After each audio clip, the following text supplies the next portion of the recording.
వేసుకుని తాగాడు. నేను ఒకసారి ట్రైన్లో ప్రయాణం చేస్తూ ఉన్నా. ఒక ఆయన కూర్చున్నాడు, ఆయన చేతిలో థమ్సప్ బాటిల్ ఉంది.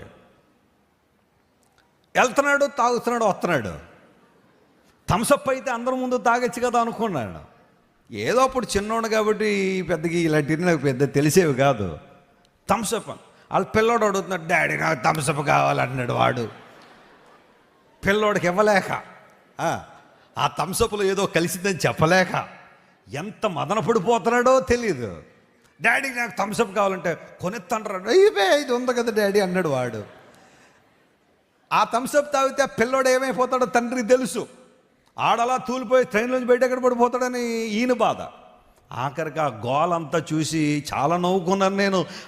ఆఖరికి తెలిసింది థమ్సప్లో అయ్యగారు ఏం కలిపాడు అనమాట, ఒక ద్రవ పదార్థం కలిపాడు. ఎవరిని మోసం చేస్తావు నువ్వు?